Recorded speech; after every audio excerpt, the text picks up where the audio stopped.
Hello my dear student. তো I think তোমরা সবাই ভালো আছো। তো যেটা বলার জন্য এসেছিলাম যে লাস্ট ভিডিওটা তোমরা অনেক রেসপন্স দেখিয়েছো।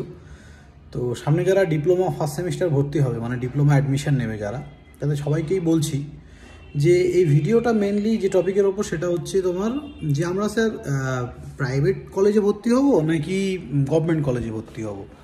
স্যার নাম্বারের বেসিসে যখন ভর্তি হচ্ছে তখন তো অনেকটা ইজি হবে ডেফিনেটলি, বা অনেকে আবার এই ধরনের কোশ্চেন করছে, স্যার এত পার্সেন্টে আমি কি ওই অমুক কলেজ পাবো, অত পার্সেন্ট আছে আমি কি তমুক কলেজ পাবো। দেখো ব্যাপারটা এখনও ওইভাবে বলাটা একটু ডিফিকাল্ট।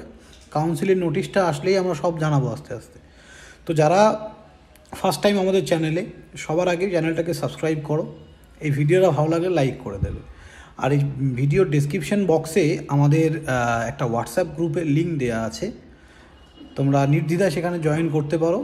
আমরা তোমাদের কোনোদিনও মানে খারাপ সাজেশান দেবো না, তার কারণ আমরা টিচার, আমরা পড়াই। ওকে, তো এবার আমরা টপিক্সে আসি। সেটা হচ্ছে যে প্রাইভেট কলেজ না গভর্নমেন্ট কলেজ। আমি সবসময় একটাই কথা বলবো, গভর্নমেন্ট কলেজ নাও।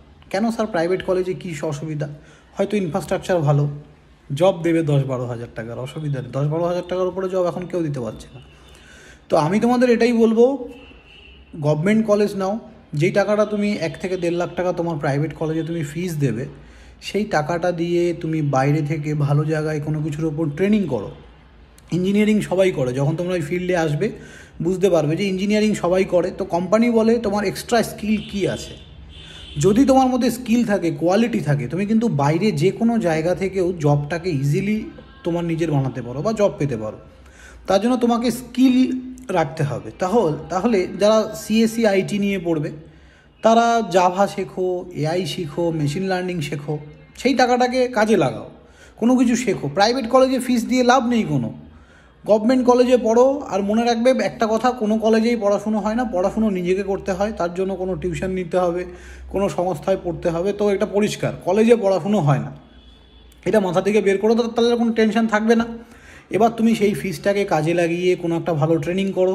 ইলেকট্রিক্যাল হলে তুমি সোলারের ওপর ট্রেনিং করো, ম্যাটল্যাব শেখো, আরও অনেক কিছু আছে। ইলেকট্রনিক্স হলে এমবেডেড সিস্টেম শেখো, ঠিক আছে। মেকানিক্যাল হলে অটোক্যাড শেখো, সিভিল হলে অটোক্যাড শেখো, কাটিয়া শেখো। তো ডিজাইনিং সফটওয়্যারে কাজ করো।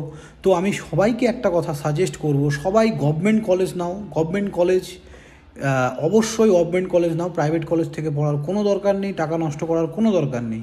ওই টাকাটা কোনো ট্রেনিং ইনস্টিটিউটে, ভালো ট্রেনিং ইনস্টিটিউটে দাও। আমরা অবশ্যই সাজেস্ট করবো তোমাদের, কোথা থেকে করবে সেটাও গভর্নমেন্ট সংস্থা আছে, ঠিক আছে। গভর্নমেন্ট থেকে করো সব কিছু, কোনো চিন্তা থাকবে না লাইফে, ঠিক আছে। প্রাইভেট সংস্থা আজকে আছে, কালকে নেই, পরশু দিন উঠে যাবে, অনেক রকম ঝামেলা। গভর্নমেন্ট সংস্থা থেকে করো সমস্ত কিছু তোমরা। আর এখন এমন কিছু টাকা লাগে না, ভালো জায়গা থেকে করতে পারবে। তো এটাই আমার সাজেশান। যদি সবার মনে হয় যে স্যারের ওপিনিয়নটা আমরা নেব, তাহলে ডেফিনেটলি ভিডিওটাকে লাইক করবে। ওকে, আর বাকি তো তোমাদের ইচ্ছে। ওকে, সো থ্যাংক ইউ স্টুডেন্ট, সবাই ভালো থাকবে। দেখা হবে নেক্সট কোনো ভিডিওতে। যারা ভিডিওতে প্রথমবার আমার ভিডিও দেখছো, please like, comment and share করে দিও। বাই। আবার এরকম ধরনের ডিপ্লোমার অ্যাডমিশন রিলেটেড প্রচুর আপডেট নিয়ে আমি কিন্তু আসবো। কোন কলেজ নিলে বেটার হয়, গভর্নমেন্টের মধ্যে টপ 10 কলেজ কী আছে, টপ 5 কলেজ কী আছে, কোন কোন ডিপার্টমেন্ট বর্তমানে মার্কেটে সবথেকে ভালো, তার ফিউচার কী আছে, সব কিছু ডিটেলস নিয়ে কিন্তু আমি আসবো। তার জন্য আমাদের সঙ্গে থাকতে হবে। হোয়াটসঅ্যাপ গ্রুপটায় জয়েন করো, সবসময় আপডেটেড থাকবে। বাই।